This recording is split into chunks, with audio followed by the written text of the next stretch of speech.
नमस्कार साथियों, आज एक और खास विषय पर वीडियो लेकर के आपके बीच में आए हैं। जैसा कि आपने टाइटल देख लिया होगा, बहुत सारे साथी रेगुलरली सवाल पूछ रहे हैं कि सर, जो राजनीति में सफल हैं, जो सांसद बन गए, विधायक बन गए या जो चुनाव जीत जाते हैं, क्या उन्हें समस्याएं नहीं आती हैं? और यदि उन्हें भी समस्याएं आती हैं तो वो अपनी समस्याओं का समाधान कैसे करते हैं, इसके बारे में थोड़ा सा मार्गदर्शन करें। दोस्तों, वैसे तो ये जो वीडियो मैं बना रहा हूँ ये उनके ज़्यादा काम आएगी जो लोग ऑलरेडी सांसद या विधायक हैं या जो लोग किसी पद पर हैं, लेकिन फिर भी आपको पहले ही पता चल जाए कि क्या क्या समस्याएं आती हैं और कैसे समाधान करते हैं, और उनमें से कोई चीज़ अगर आप अपने लिए भी इस्तेमाल कर सकें तो वो आपके लिए भी यूज़फुल हो सकती हैं, बट ज़्यादातर उन्हीं के काम आती हैं। असल में जो राजनेता सफल हैं, सफलता का राजनीति में एक ही पैमाना है, वो चुनाव जीता हुआ है। क्योंकि यदि आपने चुनाव जीत लिया तो आपकी सारी कमियां, सारी गलतियां सब माफ़ हो जाएंगी, और यदि आप चुनाव हार गए तो आप भले कितने अच्छे इंसान थे, आप में कितने गुण थे, आप कितनी अच्छाइयां थी, वो सारी अच्छाइयां, सारे गुण सब बेकार हो जाएंगे। तो राजनीति में सफलता का एक ही पैमाना है, जीतना। और जीतने के बाद जब समस्या आती हैं तो उनका समाधान कैसे करते हैं जिन्हें, क्योंकि चुनाव जीत लेना एक लड़ाई है, लेकिन उसके बाद एक और लड़ाई शुरू होती है, चुनाव की जीत को मेंटेन रखना। उस पद, उस पोस्ट, उस जहां पहुंच गए उसको मेंटेन कैसे रखा जाए, उस जीत को बनाए बरकरार कैसे रखा जाए, ये एक बड़ी चुनौती होती है। तो उन्हें भी समस्या आती है, तो वो समाधान कैसे करते हैं? मोटे मोटे तौर पर 3-4 तरीके हैं जिनका वो उपयोग करते हैं, और जिनका उपयोग कोई भी व्यक्ति कर सकता है अगर वो चुनाव जीता हुआ है, चाहे वो ग्राम प्रधान का चुनाव जीता हो या वो सांसद का चुनाव जीता हो, उससे फर्क नहीं पड़ता। सबसे पहला काम क्या करते हैं वो? सबसे पहला, जीतते ही उन्हें एडवाइस दी जाती है कि वो एक अपनी सलाहकार समिति तैयार करें, जिसको एडवाइजरी बोलते हैं। नेशनल लेवल पर भी हो सकती है, स्टेट लेवल पर भी हो सकती है, डिस्ट्रिक्ट लेवल पर भी हो सकती है, और जिला स्तर पर भी हो सकते हैं, ग्राम प्रधान स्तर पर भी हो सकते हैं, बीडीसी मेंबर, जिला पंचायत सदस्य, किसी भी स्तर पर।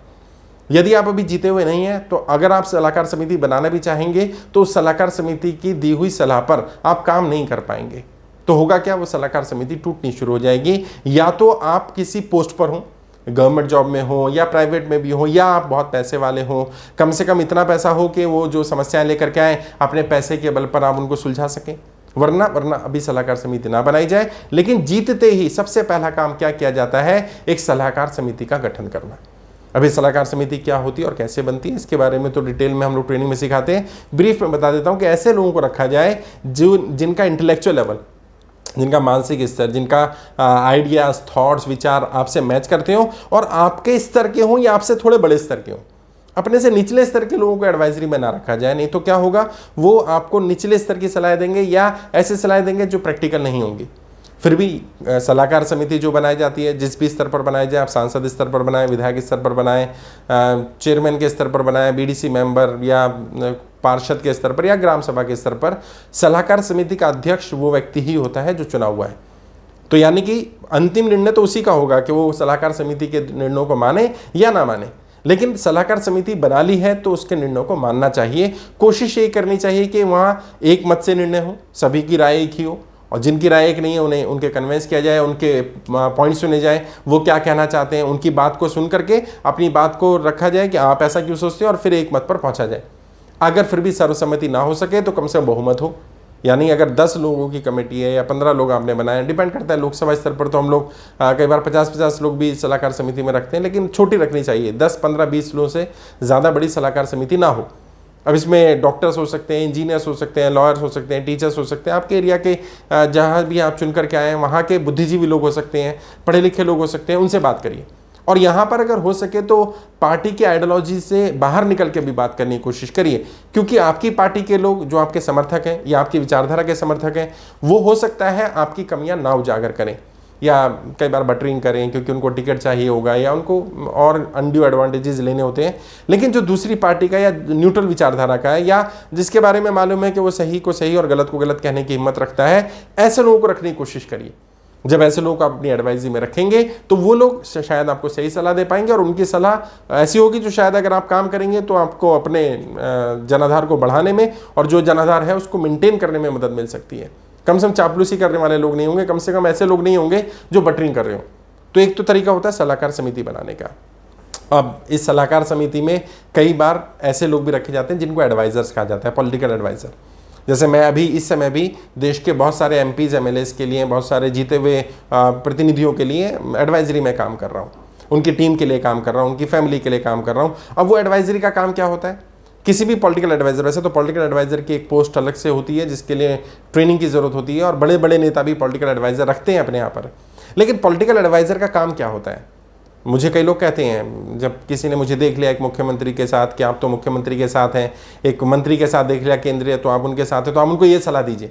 तो मैंने उन्हें बताया मैं उन्हें सलाह नहीं देता हूँ। तो लोगों ने कहा भाई आप तो उनकी सलाहकार समिति में, यदि सलाहकार समिति का व्यक्ति ही सलाह नहीं देगा तो कौन सलाह देगा? और आप तो पॉलिटिकल एडवाइजर हैं, उनके राजनीतिक सलाहकार हैं।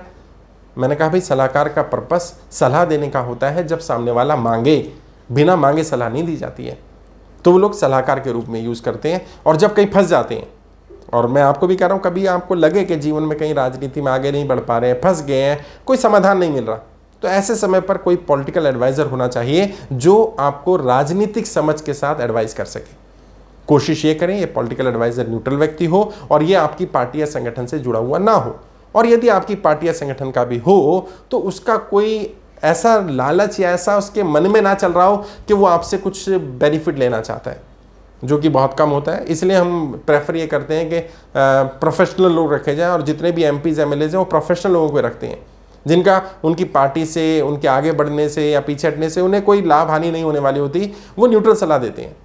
और कई बार तो ऐसी ऐसी चुनौतियाँ आ जाती हैं जिन चुनौतियों का सामना कभी किया ही नहीं होता, क्योंकि जो व्यक्ति आज तक कभी सांसद विधायक नहीं बना, अचानक बन जाएगा तो उसको नहीं पता होगा, किस तरह से क्वेश्चन रेज करने हैं, उसको नहीं पता होगा अपने सेक्रेटरीज को कैसे कंट्रोल करना है। और फिर क्या होगा, वो कठपुतली बनकर रह जाएगा एडमिनिस्ट्रेटर की, या जितने भी हमारे ब्यूरोक्रेट्स होते हैं वो कंट्रोल कर लेंगे, उस IAS IPS जो लॉबी है वो कंट्रोल कर लेगी, क्योंकि वो पढ़े लिखे ज़्यादा है, नॉलेजेबल है, उन्हें तजुर्बा ज़्यादा है।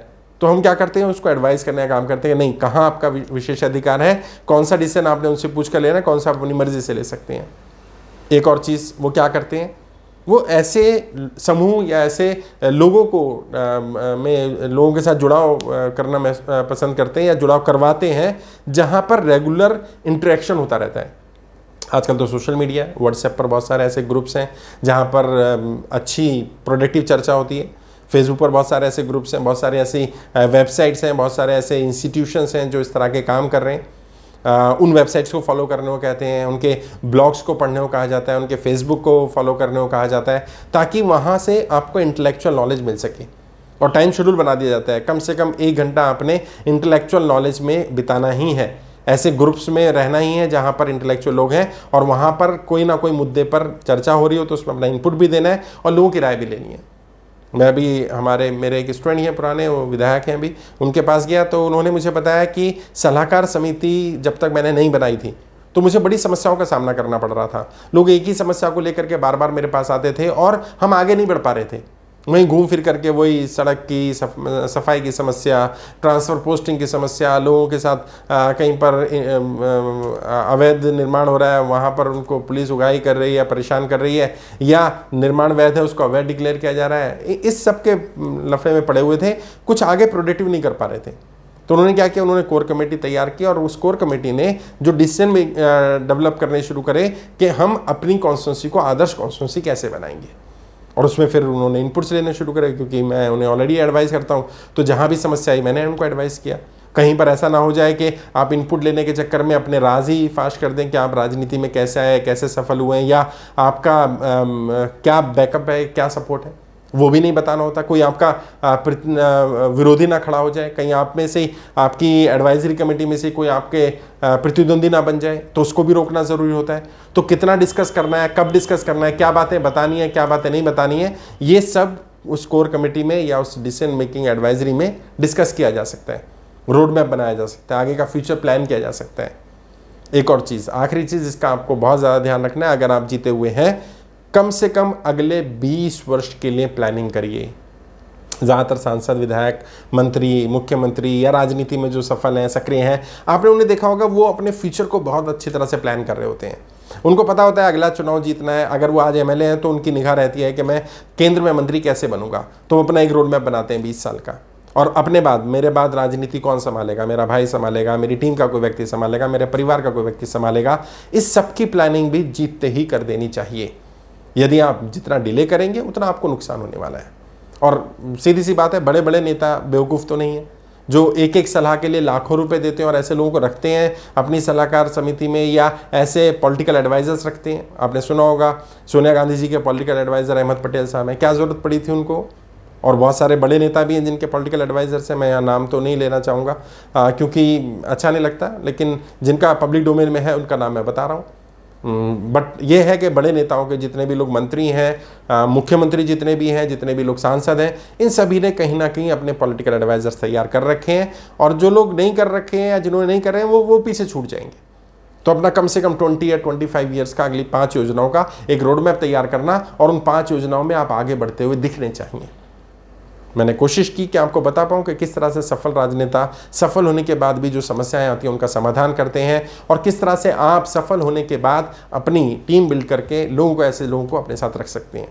और आप में से जो लोग अभी चुनाव जीते हुए नहीं हैं, उन्हें एक बात बोल सकता हूं कि अभी से ही अपनी रडार को चालू कर दो, ऐसे लोगों को देखना शुरू कर दो जो लोग इंटेलेक्चुअल्स हैं, जो नॉलेजेबल हैं, और उनके साथ किसी ना किसी रूप में कनेक्ट होना शुरू हो जाओ। मैं भी मदद कर सकता हूँ। अगर आप में से किसी को लगता है राजनीति में कोई ऐसी समस्या है जिसका समाधान नहीं मिल रहा, एक बार बात कर लीजिएगा, मैं भी मदद करने के लिए तैयार हूँ। जितना हो पाएगा मैं अपनी तरफ से मदद करूँगा। और जब कहीं लगे, जो जीते हुए सांसद विधायक इसको सुन रहे हैं, जो लोग अभी कंसल्टेंसी नहीं ली है, काउंसलिंग नहीं ली है, मैं उन्हें सिर्फ एक ही बात कहूँगा, जब जीवन में कभी लगे कि आप फंस गए हैं और आपके पास समस्या का समाधान नहीं है और आप क्विट करने वाले हैं, बस उस क्विट करने से पहले एक व्यक्ति को याद कर लेना, एक आखिरी ट्राई के रूप में मुझे ट्राई कर सकते हो। मैं ऐसा तो नहीं कह सकता कि मैं खुदा हूँ, भगवान हूँ, वाहेगुरु, अल्लाह हूँ, या उस लेवल का व्यक्ति हूँ, या मैं कोई महात्मा हूँ कि आपकी सारी समस्याओं का समाधान कर दूंगा, लेकिन शायद कोई रास्ता निकल सकता है। आपके उज्जवल राजनीतिक भविष्य के लिए हार्दिक शुभकामनाएं।